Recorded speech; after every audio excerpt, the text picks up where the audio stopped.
Грипот почна забрзано да се шири низ Македонија, па за момент во синка ја стави пандемијата со COVID-19, која си уште не е завршена. Сепак, лекарите потенцираат дека грипот и другите вирузи се во фокусот, а загадениот воздух го засилува ширењето на респираторните вируси.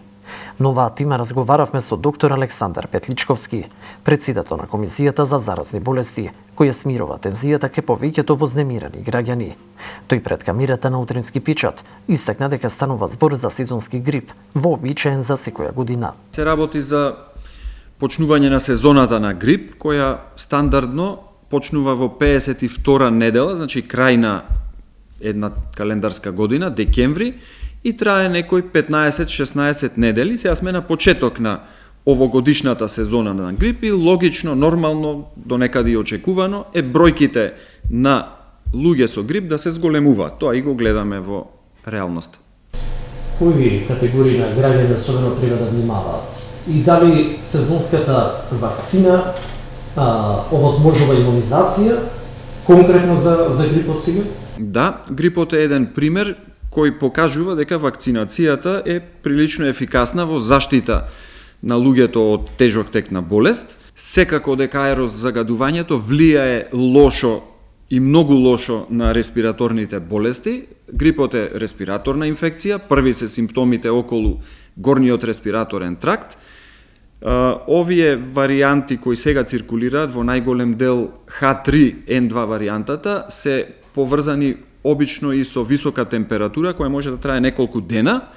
Потоа гастроинтестиналниот тракт е зафатен, може и се проливи болки во мускулите и тие стандардни симптоми кои се очекуваат, се гледаат кај секаква респираторна инфекција.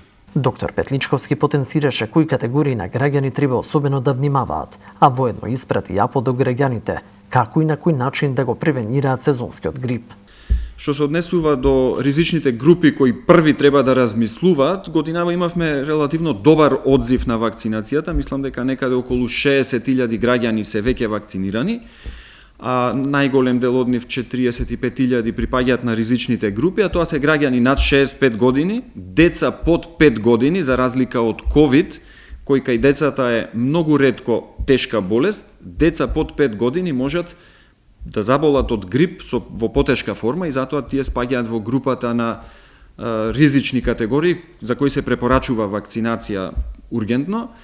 Потоа луѓе со хронични болести, бремени жени, тоа се групите кои први треба да размислуваат за вакцинација против грип, иако сега е почетокот веќе извесен на сезоната на грип, се уште не е касно луѓето да размислуваат за вакцинација против грип.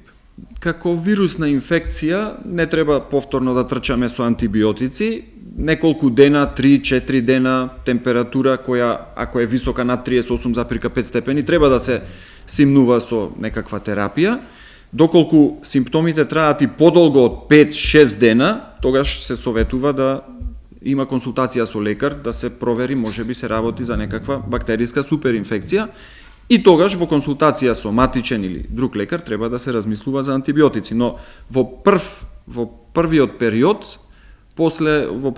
од болеста, најважно е луѓето да бидат добро хидрирани, да пијат течности, може тоа да бидат чаеви, може да бидат природни овошни сокови и на тој начин си помагаат во намалување на температурата. Некакви специјални суплементи не се препорачуваат, освен витамин С, во зима фали малку витамин Д, може би тоа не е на одмет, но идеално е кога витамините, минералите би доаѓале од природен начин на исхрана. Има и лекови кои специфично делуваат на грипот, ама за нивно земање треба да се консултираат луѓето со лекарите.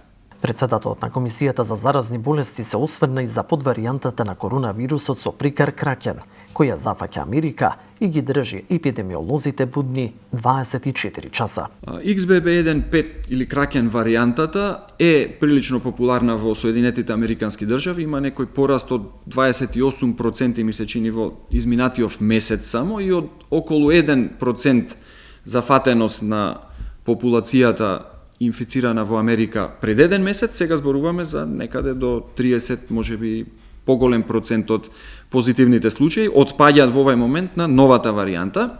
Таа е варијанта од интерес и за Европа. Европските агенции кои ги следат инфективните болести алармираат за појавувањето на оваа варијанта во повеќе европски држави.